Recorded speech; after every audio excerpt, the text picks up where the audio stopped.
ഷാർജയിൽ കൊല്ലം സ്വദേശിനി വിഭജിക്കുകയും മകളും മരിച്ച സംഭവത്തിൽ മൃതദേഹങ്ങൾ അവിടെ സംസ്കരിക്കാതെ നാട്ടിലേക്ക് കൊണ്ടുവരാൻ ആവശ്യപ്പെടുന്നതിൻ്റെ കാരണം എന്താണെന്ന് കോടതി. ഭർത്താവ് ജീവിച്ചിരിക്കെ ഭർത്താവിനല്ലേ നിയമപരമായ അവകാശമെന്നും കോടതി ചോദിച്ചു. വിഭജികയുടെ ഭർത്താവിനെ ഹർജിയിൽ കക്ഷി ചേർക്കാനും നിർദ്ദേശിച്ചു. ഹർജി പരിഗണിക്കുന്നത് നാളത്തേക്ക് മാറ്റി. വിവരങ്ങളുമായി രേഷ്മ ബാബു ചേരുന്നു. രേഷ്മ, കൂടുതൽ വിവരങ്ങൾ.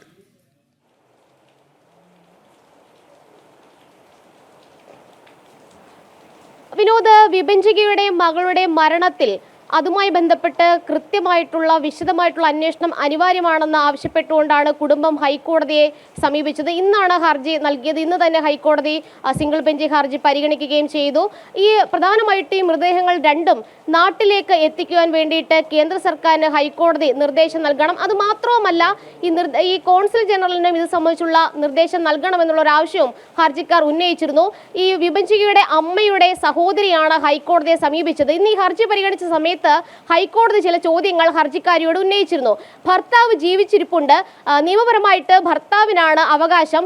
ആ ഒരു സാഹചര്യത്തിൽ എന്തടിസ്ഥാനത്തിലാണ് ഹർജിക്കാരി ഹൈക്കോടതിയെ സമീപിച്ചത്? അതുമാത്രവുമല്ല, ഈ മൃതദേഹം ഇവിടേക്ക് കൊണ്ടുവരണം എന്ന് പറയുന്നതിന്റെ കാരണം എന്താണെന്നും ഹർജിക്കാരിയോട് ചോദ്യം ജസ്റ്റിസ് എൻ നഗരേഷിന്റെ ബെഞ്ച് ഉന്നയിച്ചിരുന്നു.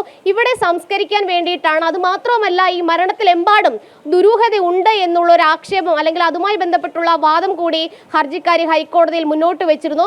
ഹൈക്കോടതി അന്നേരം പറഞ്ഞത്, ഈ മൃതശരീരം ഇവിടേക്ക് കൊണ്ടുവരാൻ വേണ്ടിയിട്ട് ഹൈക്കോടതിക്ക് എങ്ങനെയാണ് ഉത്തരവിടാനാകുക? നിയമപരമായിട്ടുള്ള അവകാശങ്ങളൊക്കെ തന്നെ ഭർത്താവിൽ അധിഷ്ഠിതമാണ്. ആ ഒരു സാഹചര്യത്തിൽ ഭർത്താവായിട്ടുള്ള നിതീഷിനെ കൂടി കേൾക്കണം, എംബസിയുടെ നിലപാട് അറിയണം ഇക്കാര്യത്തിൽ എന്നുള്ളതാണ് ഹൈക്കോടതി പറഞ്ഞിട്ടുള്ളത്. അതിന്റെ അടിസ്ഥാനത്തിൽ ഈ ഭർത്താവ് നിതീഷിനെ ഈ പ്രസ്തുത ഹർജിയിൽ കക്ഷി ചേർക്കാനായിട്ട് ഹൈക്കോടതി നിലവിൽ നിർദ്ദേശം നൽകിയിരിക്കുകയാണ്. നാളത്തേക്ക് ഹർജി ഹൈക്കോടതി വീണ്ടും പരിഗണിക്കും. കക്ഷി ചേർത്തതിന് ശേഷം നിതീഷിന്റെ കൂടി മറുപടി ഇക്കാര്യത്തിൽ ഹൈക്കോടതി തേടും. അതിനുശേഷമായിരിക്കും അന്തിമമായിട്ടുള്ള ഒരു തീരുമാനത്തിലേക്ക് ഹൈക്കോടതി കടക്കുക.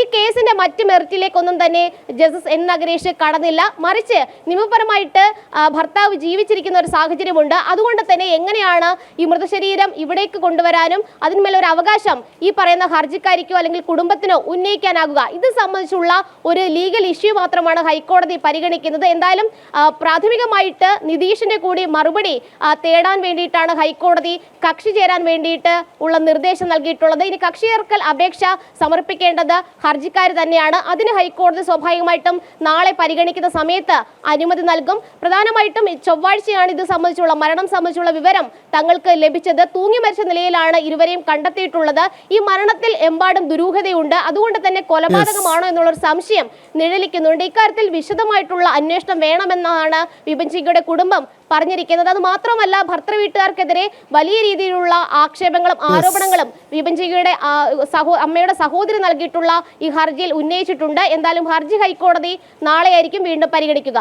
തീർച്ചയായും ഷാർജയിൽ കൊല്ലം സ്വദേശിനി വിഭജികയും മകളും മരിച്ച സംഭവത്തിൽ മൃതദേഹങ്ങൾ അവിടെ സംസ്കരിക്കാതെ നാട്ടിലേക്ക് കൊണ്ടുവരാൻ ആവശ്യപ്പെടുന്നതിൻ്റെ കാരണം എന്തെന്ന് കൂടുതൽ ബോധ്യപ്പെടേണ്ടതുണ്ട് എന്ന് ഹൈക്കോടതി. എന്തായാലും ഇക്കാര്യത്തിൽ ഭർത്താവിൻ്റെ അഭിപ്രായം കൂടി തേടേണ്ടതുണ്ട് എന്നും കൂടി കോടതി പറയുകയാണ്. ഹൈക്കോടതിയിലാണ് ഈ കേസ് ഇന്ന് പരിഗണിച്ചത്. നാളെ ഇത് വീണ്ടും വാദം കേൾക്കും. വിവരങ്ങൾ നൽകുകയായിരുന്നു രേഷ്മ ബാബു.